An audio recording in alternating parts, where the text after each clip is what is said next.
Oke, eh, ini masuk di minggu terakhir di bulan Juli, yaitu tema tentang worship, tentang penyembahan. Sempat break sekali ya minggu lalu yang dibawakan oleh evangelis Andre Tunggal. Nah sekarang minggu terakhir kita masuk lagi dalam tema worship yang dibawakan oleh Budi Harjo Tunggal. Ya, karena cuma satu, Budi Harjo cuma satu. Sebelum kita masuk dalam firman Tuhan, saya mau bacakan firman Tuhan di dalam ayat Kolose 3 ayat 5 sampai yang ke-17. Mungkin multimedia bisa. Kolose 3 ayat 5 sampai ke-17. Saya akan bacakan buat Bapak Ibu Saudara. Kolose 3 ayat 5 sampai ke-17.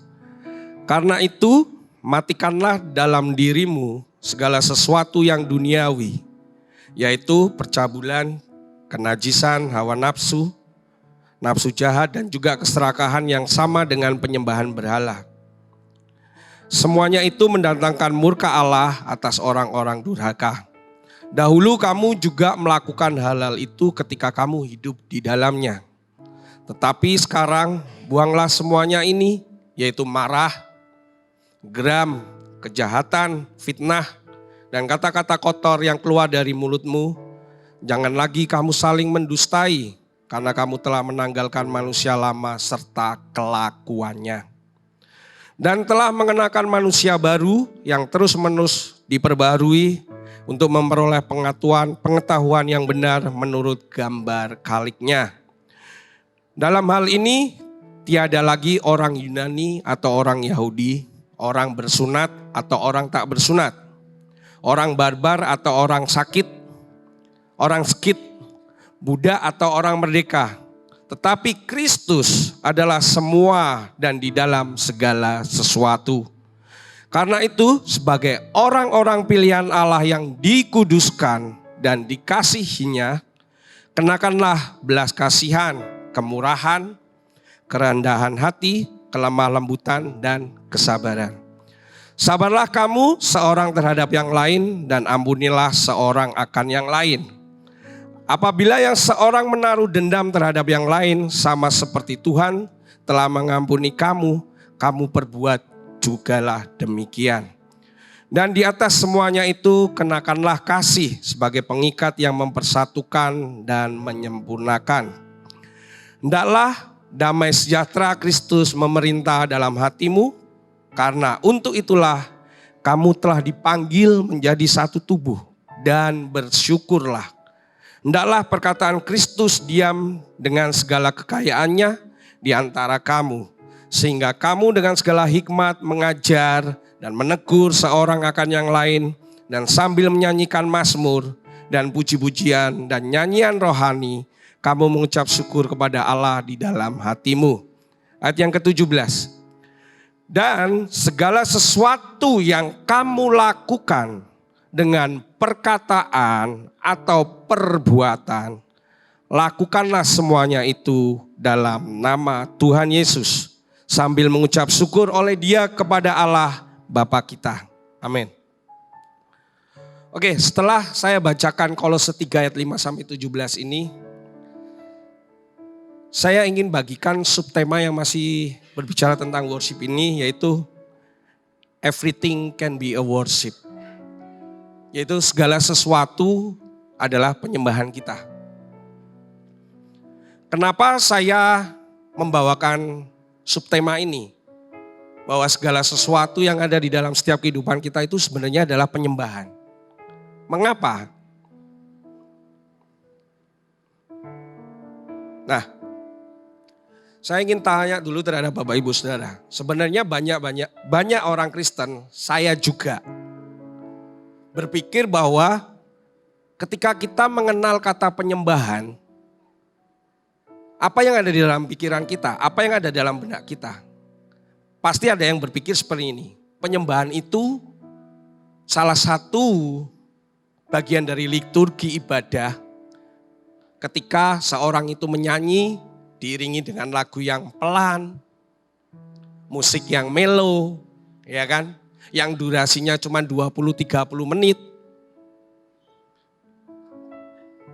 Terus kita melakukannya sambil diiringin dengan lighting yang redup, sehingga yang membuat kita seperti masuk di dalam atmosfer ibadah itu.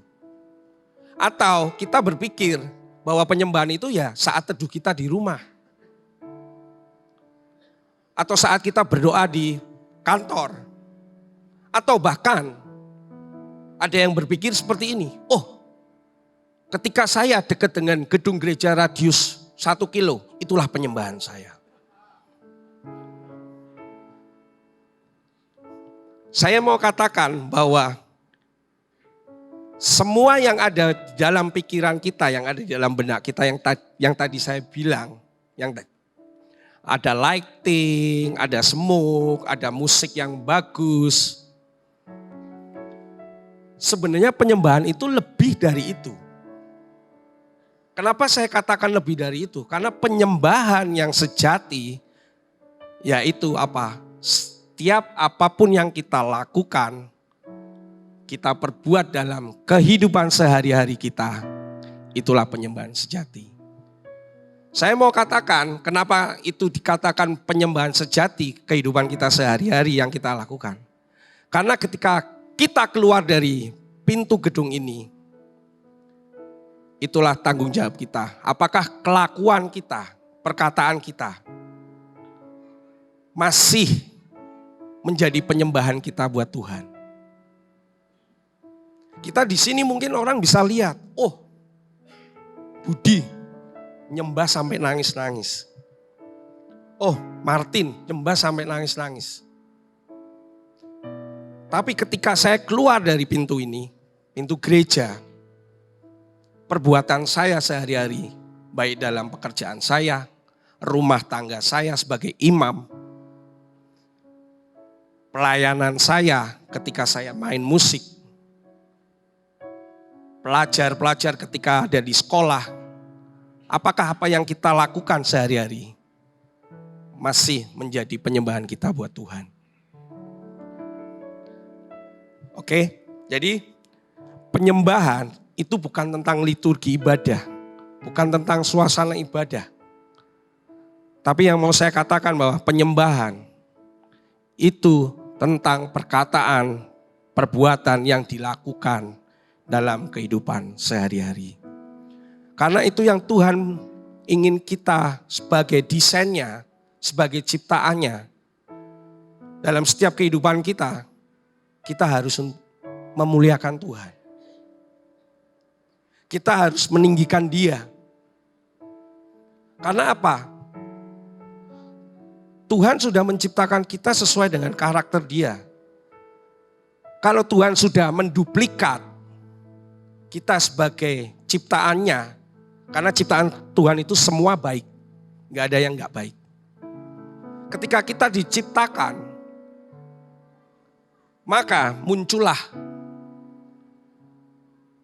pribadi seperti Budi. Dan apakah Budi ketika diciptakan bisa mempertanggungjawabkan tingkah lakunya, perkataannya dalam kehidupan sehari-hari untuk tetap mengatakan bahwa Tuhan yang terbaik. Tapi seringkali dalam setiap kehidupan kita meninggalkan itu semua. Kita tidak pernah memuliakan Tuhan dalam setiap kehidupan kita. Karena apa? Fokus kita hanya untuk kepentingan diri kita sendiri.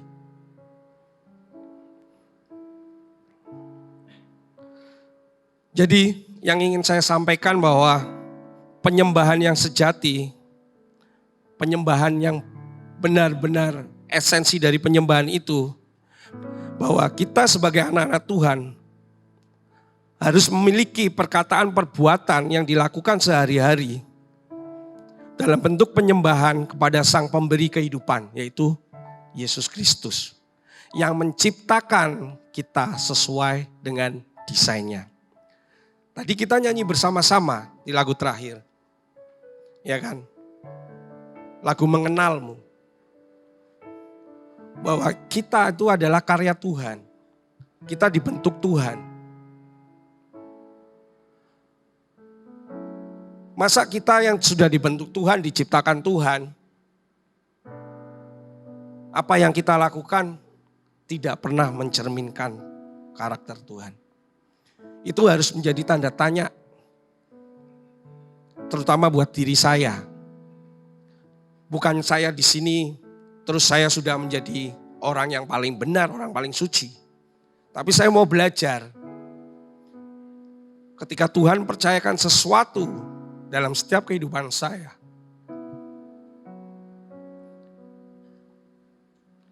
ingin nama Tuhan yang dimuliakan, bukan nama Budi yang dimuliakan.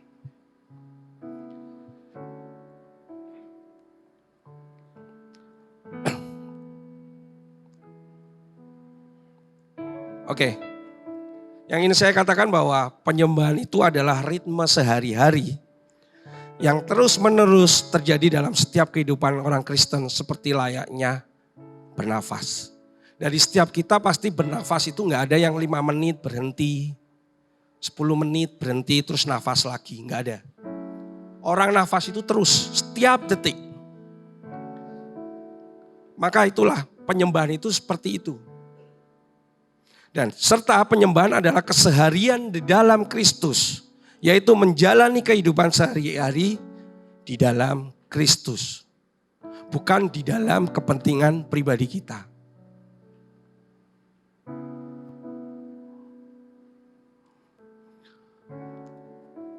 Kita diciptakan menurut gambar Allah. Maka karena kita diciptakan menurut gambar Allah, kehidupan kita sehari-hari seperti pekerjaan, hobi, pelayanan, studi yang masih belajar adalah bagian dari rancangan Allah yang sempurna bagi kehidupan manusia untuk siapa Bapak Saudara? Kemuliaan Allah. Bukan seperti ini. Karena diciptakan menurut gambar Allah, maka kehidupan kita sehari-hari adalah bagian dari rancangan Allah yang sempurna bagi kehidupan manusia untuk kemuliaan pribadi kita. Bukan. Tapi apa yang Tuhan berikan dalam kehidupan kita, apa yang kita jalani kehidupan sehari-hari, semuanya hanya untuk kemuliaan Allah. Ini saya bukan mau promosi ya. Tapi Pastor Anthony kan pernah bilang bahwa 3 bulan ke depan kita akan bawakan tentang tentang worship, tentang pekerjaan, dan tentang kekayaan. Saya bilang gini, bro, Pastor, saya kan mau khotbah nih. Ada enggak istilahnya buku atau apa pendukung yang membuat saya bisa terbentuk lebih dahulu? Bagi saya ketika saya diberi tugas untuk menjadi pengkhotbah, menyampaikan firman Tuhan, tujuan saya tidak mau mengubah yang bukan dari pribadi saya dulu. Saya mau mengubah diri saya dulu. Karena apa? Setiap kita manusia, orang dapat berubah, orang dapat bertobat ketika orang itu melihat siapa yang berbicara. Apakah dia sudah melakukan dalam setiap kehidupannya, dalam kehidupan sehari-harinya. Itu yang saya dapat. Saya bilang, oh Tuhan, tolong saya harus sampaikan apa. Anthony cuma bilang gini, dah kamu baca buku ini aja. Liturgy of the Ordinary. Ini gambarnya nasi sama bawahnya roti. Saya buka, sudah hampir setengah buku sudah saya buka. Saya dapatkan sesuatu yang luar biasa di dalam buku ini. Bukan karena buku ini ada mujizatnya, enggak. Ya, bukan ada mujizatnya. Tapi buku ini sangat-sangat memberkati saya dalam kehidupan saya pribadi sehari-hari. Anthony pernah bilang, ketika kebiasaan kita sehari-hari seperti gosok gigi, ngerapikan tempat tidur, cuci piring, kerja ke kantor berangkat jam 8, pulang jam 5. Ketika sekolah kita berangkat jam 8, pulang jam 2. Ya kan? Ketika kita melakukan hobi kita, apakah semuanya itu masih memuliakan Tuhan? Karena apa? Dengan keseharian kita, seperti cuci piring tadi yang saya sebutkan, kita manusia pasti akan timbul yang namanya rasa bosan. Saya dapat ilustrasi dari buku ini. Ada seorang ibu. Dia tiba-tiba disuruh untuk merapikan tempat tidurnya. Ya kan? Karena dia punya pembantu.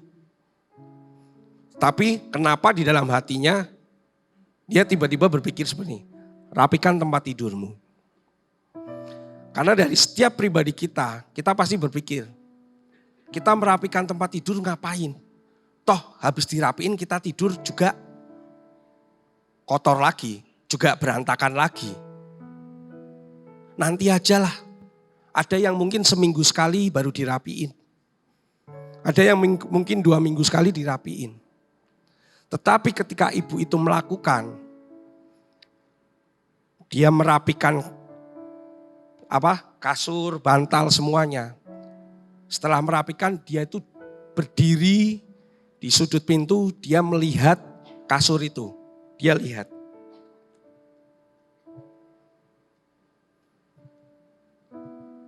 Sebenarnya apa semua yang diciptakan Tuhan di sini itu semua baik. Ketika kita melakukannya dengan ucapan syukur. Karena apa? Hasilnya rapi. Hasilnya tidak berantakan. Tapi tanpa kita sadari manusia mengabaikan itu semua. Mengabaikan itu semua. Karena tujuannya untuk mementingkan diri sendiri. Males. Ngapain saya merapikan tempat tidur? Ngapain saya sikat gigi? Toh besok bangun saya bisa sikat gigi lagi. Halo, kita itu semua ciptaan Tuhan.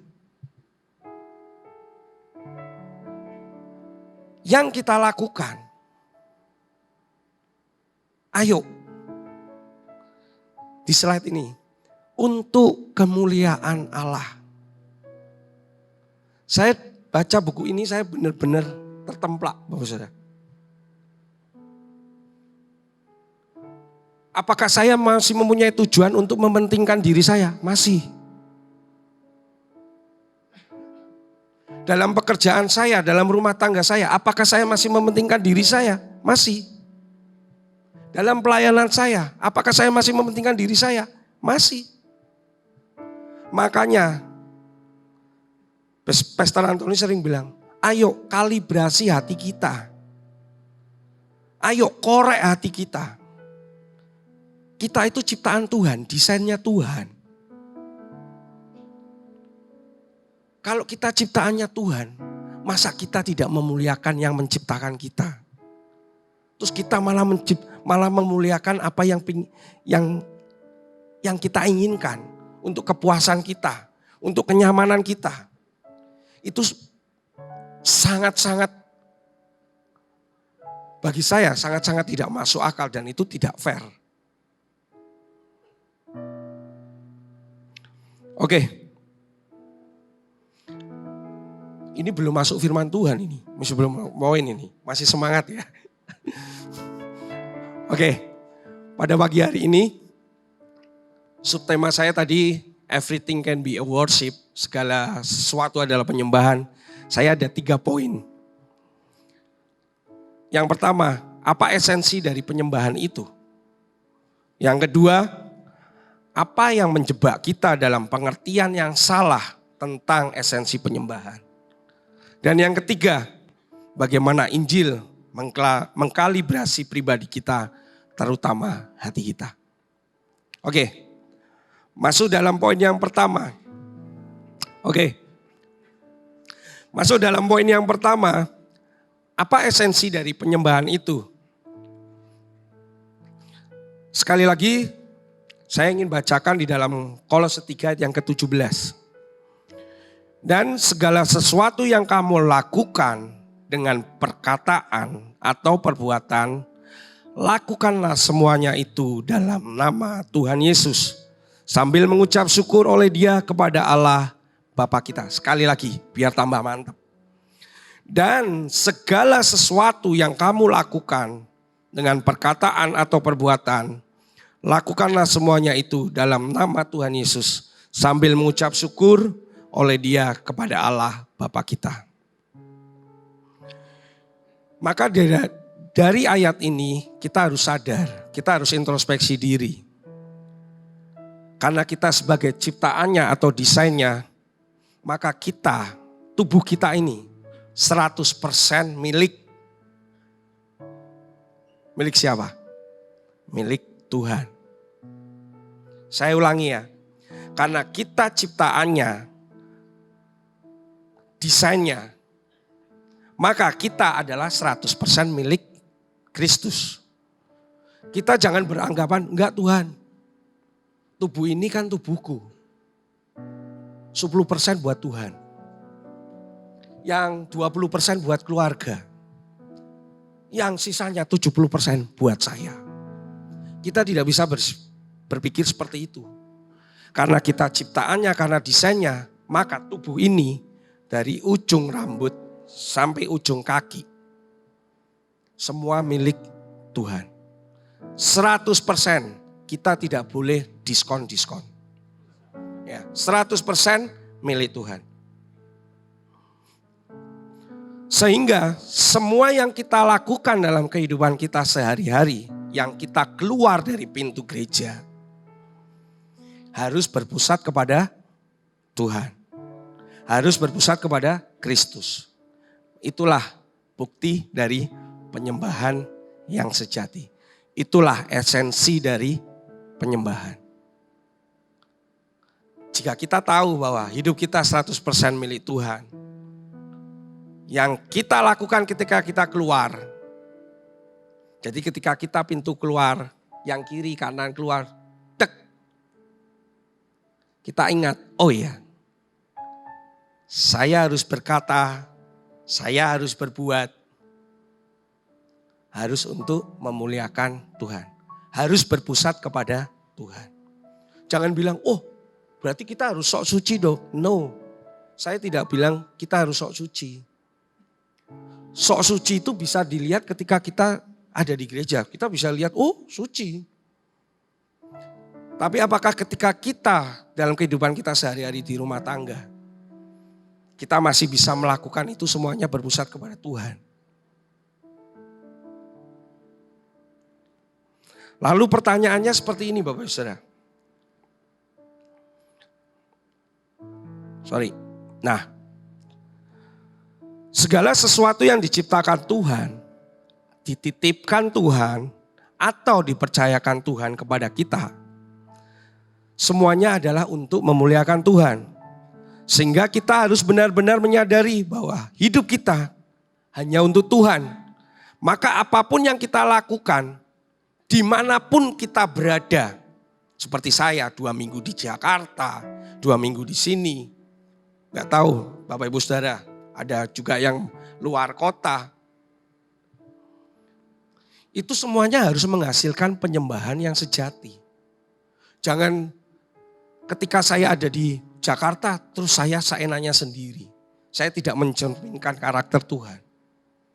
Justru ketika saya harus keluar dari Pulau Bali, dimanapun Tuhan percayakan, apapun yang saya lakukan, perbuatan saya harus untuk memuliakan Tuhan. Lalu ada pertanyaan muncul seperti ini Bapak Saudara. Kenapa kita harus menyembah Allah? Kenapa kita harus melakukan semuanya yang kita lakukan sehari-hari sebagai bentuk penyembahan kepada Allah? Mengapa? Apakah Allah itu pribadi yang narsis? Pribadi yang rindu pujian? Pribadi yang rindu sanjungan? Atau pribadi yang menginginkan persembahan dari kehidupan kita untuk dirinya? Saya jawab, tidak. Tuhan tidak perlu itu semua. Karena apa? Karena Allah di dalam kepenuhannya, di dalam kemahakuasaannya, Tuhan tidak memerlukan itu semua. Tidak memerlukan sanjungan, tidak memerlukan pujian. Sebab pada dasarnya Allah itu sudah puas dengan dirinya. Lalu kenapa Allah menginginkan manusia menyembahnya? Karena Allah tahu bahwa hanya Allah sang pencipta, sang pendesain kita yang hanya dapat memuaskan hati kita. Oke? Yang bisa memuaskan hati kita adalah Bapak Ibu Saudara di sini pasti kita semua orang bekerja semua ya. Ada yang bekerja, ada yang sekolah. Saya ingin bertanya, biasanya kalau orang bekerja itu pasti tahu teori tentang supply and demand. Ya, supply and demand. Semakin banyak barang yang disuplai, maka semakin murah barang tersebut. Karena banyak, ada di pasar banyak. Semakin sedikit barang tersebut yang tersedia di pasaran, semakin langka barang tersebut, maka keberhargaan barang tersebut juga akan semakin meningkat. Ya, kalau kita boleh jujur nih, di dalam dunia ini, apa benda yang paling langka? Berlian, mobil Ferrari, sepatu limited edition. Kan ada loh, sepatu yang cuman di dunia tuh cuma dibuat 3, 4 ada. Gitar ada, tas limited edition.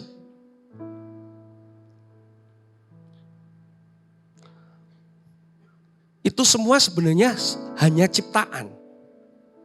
Walaupun statusnya limited edition, langka.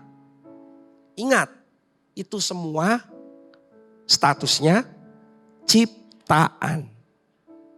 Nah, lalu bagaimana dengan Kristus sebagai sang pencipta kita? Kita sudah pasti tahu jawabannya bahwa Kristus itu kita tidak bisa membandingkan dengan yang tadi saya sebut. Oh, saya lebih mendambakan Ferrari saya. Enggak pernah dipakai tapi dilap terus di rumah. Orangnya sampai enggak mandi. Yang mandi malah mobilnya. Ya kan? Terus kita punya sepatu, beli. Ya kan? Karena harganya mungkin 25 juta. Jalannya mungkin enggak napak, ngelayang. Karena kita sangat mendewakan. Ya, jalannya pakai tangan, kakinya di atas berarti. Karena takut kotor. Ya, kalau takut kotor ya dilaminating aja kan. Kan lebih bagus. Jadi kita tidak bisa membandingkan Tuhan. Ya, esensi dari penyembahan itu. Dengan ciptaannya. Karena ciptaannya itu bisa musnah. Dan ciptaannya itu bisa dibuat kembali. Oke? Waktu sambil berjalan. Ini ada slide. Ada kutipan dari John Piper. Karena saya lulusan bahasa Jepang, jadi saya bacanya bahasa Indonesianya aja ya. Saya lulusan bahasa Jepang soalnya. Takut salah pakai bahasa Inggris, saya pakai bahasa Indonesia aja. Begini kutipannya. Tidak ada yang membuat Tuhan lebih tinggi dan lebih utama dalam penyembahan daripada ketika orang-orang benar diyakinkan bahwa tidak ada apapun, baik uang, prestis, waktu luang, keluarga, pekerjaan, kesehatan, olahraga, atau mainan, atau bahkan teman, tidak ada yang dapat memuaskan hati mereka yang berdosa seperti kita. Bersalah dan sakit selain Tuhan. Jadi uang, hobi, kesehatan, pekerjaan, itu semua tidak memuaskan hati kita. Justru yang memuaskan hati kita hanya satu, Tuhan. Dah, tidak ada tawar-menawar, Tuhan. Jangan dibalik, hantu. Bahaya.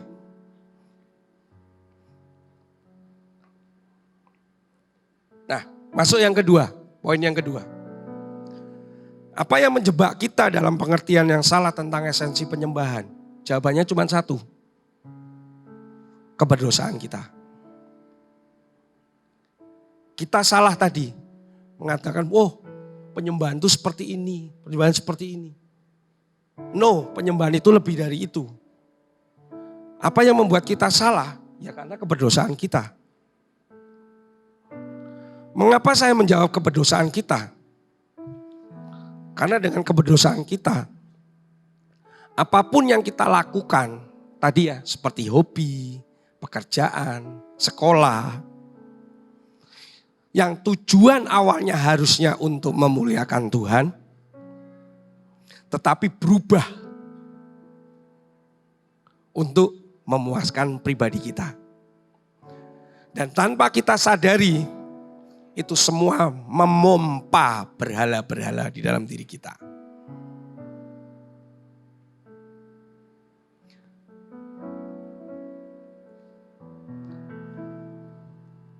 Saya ingin katakan pada pagi hari ini,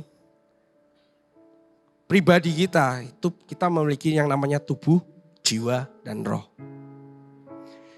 Karena kita memiliki jiwa, pasti kita punya rasa ingin menikmati, rasa senang, ya kan? Rasa suka akan sesuatu dalam kehidupan kita. Apakah itu salah? Enggak salah. Kita mempunyai rasa suka, rasa senang, rasa ingin menikmati, itu boleh. Karena itu semua pemberian Tuhan. Tetapi yang berbahaya ketika pemberian Tuhan itu, yaitu rasa senang, rasa suka, rasa ingin menikmati, itu menjadi berhala di dalam kehidupan kita. Yang membuat kita seperti kecanduan. Contoh, saya setiap pagi kalau bangun tidur, saya suka menikmati sebuah kopi. Tapi ketika kita ketika setiap pagi tidak nyentuh kopi, itu seperti rasa seperti candu, ada sesuatu yang hilang, itu sudah berbahaya. Karena apa? Secara tidak sadar, kita sudah menyamakan Tuhan dengan kopi. Apakah tanpa kopi, kehidupan Bapak Ibu Saudara bisa menjadi berantakan? Begitu juga dengan bisnismen, begitu juga dengan saya seorang pekerja. Saya nyaman ketika omset saya masuk. Karena apa? Cuannya banyak. Tetapi ketika omset itu turun, apakah kita masih memuliakan Tuhan dalam pekerjaan kita? Dalam tingkah laku kita di dalam kehidupan kita sehari-hari di kantor. Begitu juga di dalam pelayanan. Ini yang agak ekstrim. Ini saya bukan sharing, tapi curhat. Terkadang di dalam diri kita yang masuk di dalam pelayanan, saya sampai berpikir gini. Ketika kita sudah sepakat, datang jam segini latihan. Masih aja yang molor. Tetapi saya mau tanya, ketika kita mau nonton bioskop atau mau naik pesawat jam 7 kita bisa datang setengah 6. Kita bisa datang jam 6. Tetapi ketika saya main bass, ketika saya disuruh latihan, datang jam 8. Latihan jam 8. Bentar ya. Jam 8:15 saya masih datang. Masih baru sampai. Karena macet. Ini yang dalam benak saya berpikir. Kenapa ketika saya mau berpergian ke Jakarta, ketika saya mau naik pesawat jam 7. Saya bisa datang setengah 6, jam 6. Lalu motivasi kita apa? Apa yang membedakan motivasi kita ketika kita pelayanan dan ketika kita bekerja? Kalau enggak, itu mementingkan kepuasan diri kita sendiri. Itu akan kita lakukan terus.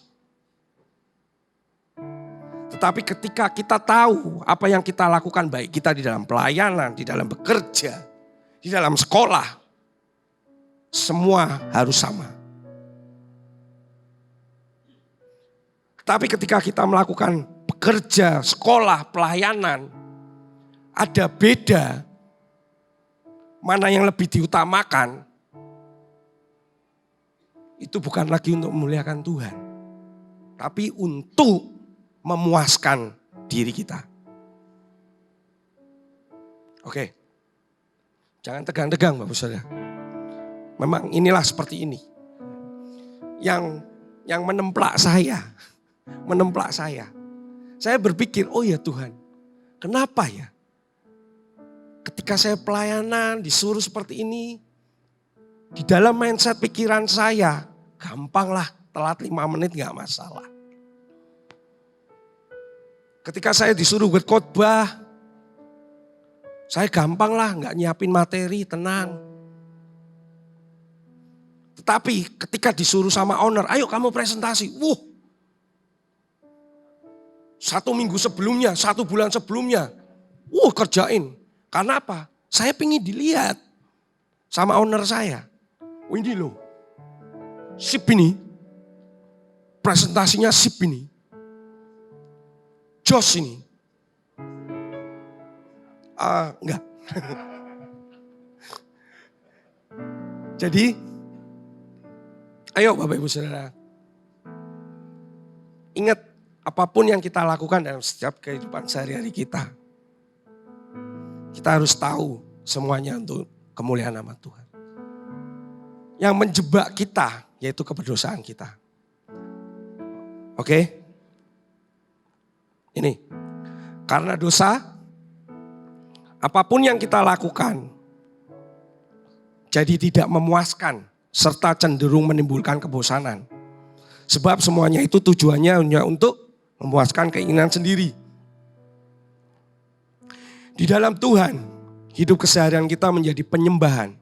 Tetapi ketika kita di dalam dosa, hidup keseharian kita ada di bawah perbudakan.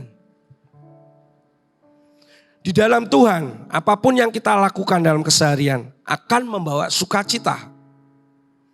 Tetapi ketika kita di dalam dosa, apa yang kita lakukan dalam keseharian akan menjadi beban, bosan, dan membawa duka. Nah, ini poin yang terakhir. Biasanya poin terakhir banyak mujizat terjadi. Ya kan? Yang mengantuk jadi nggak ngantuk gitu kan. Karena tadi kita salah persepsi tentang mengenai esensi penyembahan, maka kuncinya di poin ketiga ini. Bagaimana Injil mengkalibrasi pribadi kita, terutama hati kita. Mari kita baca di dalam Galatia 2 ayat yang ke-20. Begini firman Tuhan, saya bacakan. Galatia 2 ayat yang ke-20. Namun aku hidup, tetapi bukan lagi aku sendiri yang hidup. Melainkan Kristus yang hidup di dalam aku. Dan hidupku yang kuhidupi sekarang di dalam daging adalah hidup oleh iman dalam Anak Allah yang telah mengasihi aku dan menyerahkan dirinya untuk aku. Kristus yang mulia menjadi kutuk, menggantikan kita yang terkutuk supaya kita tidak lagi hidup di bawah kutuk dosa. Sehingga kehidupan kita sehari-hari sebagai penyembahan ini bisa bermakna bagi Tuhan. Serta melalui Injil kita harus tahu bahwa kita sudah ditebus oleh Kristus di atas kayu salib. Telah mati untuk dosa sehingga seluruh kehidupan kita yang tadi saya bilang di awal 100% milik Kristus. Bukan lagi milik suami, bukan lagi milik istri, bukan lagi milik atasan kita, semuanya milik Kristus. Maka apapun yang kita lakukan adalah persembahan yang hidup bagi Kristus. Karena Injil, kehidupan sehari-hari kita harus menjadi alat yang ditebus untuk memuliakan Tuhan dan menyalurkan berkat bagi sesama dan berpartisipasi di dalam misi Tuhan, bukan menjadi cara untuk menimbun berkat atau berhala dalam hidup kita.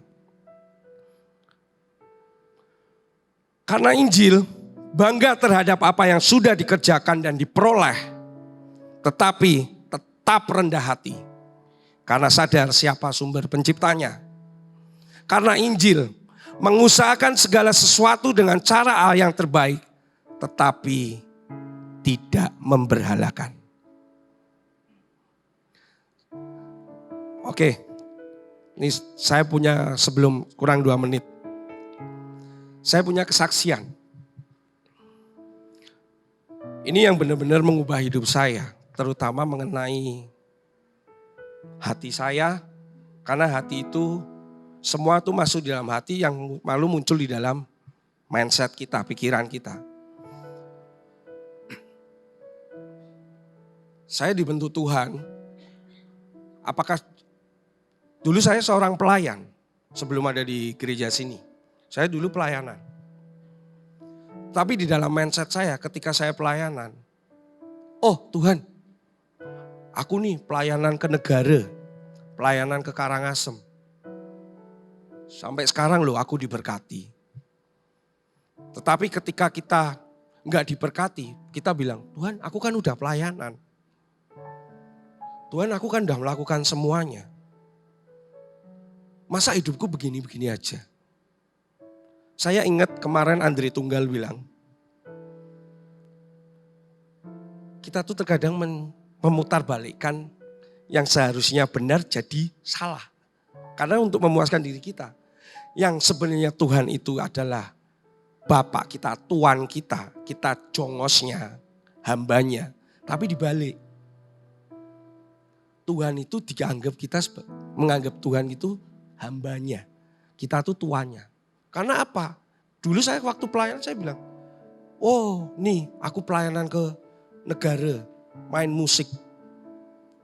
Terus tiba-tiba ada orderan masuk. Oh nih, gara-gara perjalanan ke negara pelayanan saya dapat orderan masuk. Lah emangnya Tuhan itu tempat untuk gambling? No. Tapi apa? Ketika kita melakukan dalam pekerjaan kita dengan benar. Saya yakin kok tanpa usah kita pelayanan ke negara. Saya sangat yakin orderan itu masuk. Itu yang saya selama ini salah.